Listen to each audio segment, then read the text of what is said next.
Rendez grâce au Père qui vous a rendu capable d'avoir part à l'héritage des saints dans la lumière. Colossiens 1,12. Par nouvelle naissance, nous sommes héritiers de Dieu et co-héritiers de Christ. Or, si nous sommes enfants, nous sommes héritiers, héritiers de Dieu et co-héritiers de Christ, si toutefois nous souffrons avec lui afin d'être glorifiés avec lui. Romains 8,17. Nous voyons, l'héritage est conditionnel, si toutefois celui qui vaincra héritera ces choses. Apocalypse 21,7. Quand nous l'avons déjà vu dans les précédentes méditations, les précédents messages concernant la mise à part, l'héritage est lié à l'état de fils que nous devons atteindre.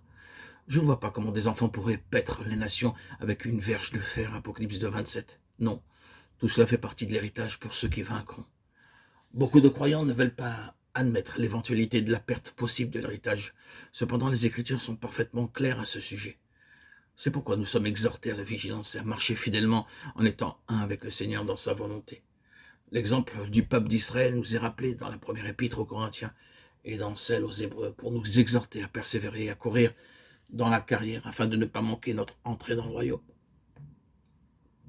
Courons avec persévérance dans la carrière qui nous est ouverte, ayant le regard sur Jésus. Hébreux 12:2.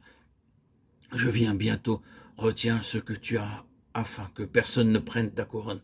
Apocalypse 3:11. Voici les exhortations que j'adresse aux anciens qui sont parmi vous. Moi aussi, comme eux, témoin des souffrances de Christ et participant de la gloire qui doit être révélée. 1 Pierre 5:1. Alors, la nuée couvrit la tente d'assignation et la gloire de l'Éternel remplit le tabernacle. Exode 40:34. Lorsque Salomon eut achevé de prier, le feu descendit du ciel et consuma l'holocauste et les sacrifices, et la gloire de l'Éternel remplit la maison. 2 Corinthiens 7:1.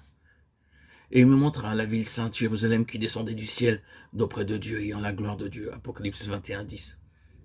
Nous voyons que la gloire se trouve toujours en relation avec ce qui correspond à la pensée de Dieu, à ce qu'il désire, et qui a été réalisé en parfaite conformité avec ce qui a été révélé.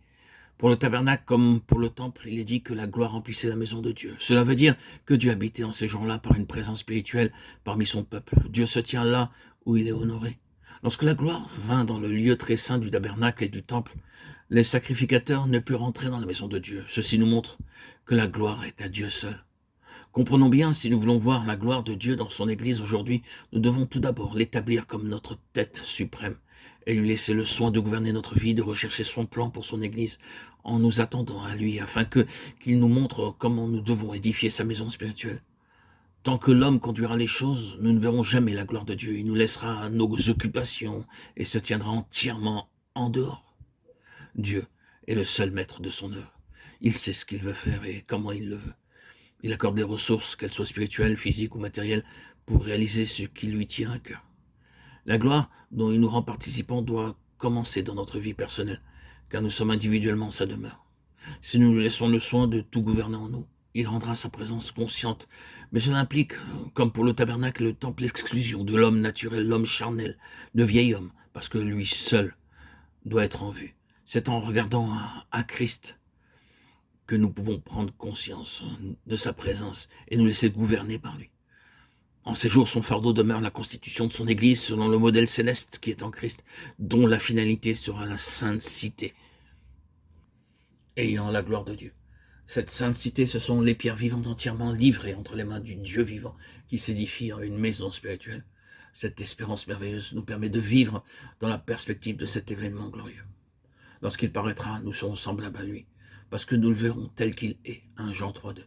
Lorsqu'il viendra en ce jour-là pour être glorifié dans ses saints et admiré dans tous ceux qui auront cru. 2 Thessaloniciens 1:10.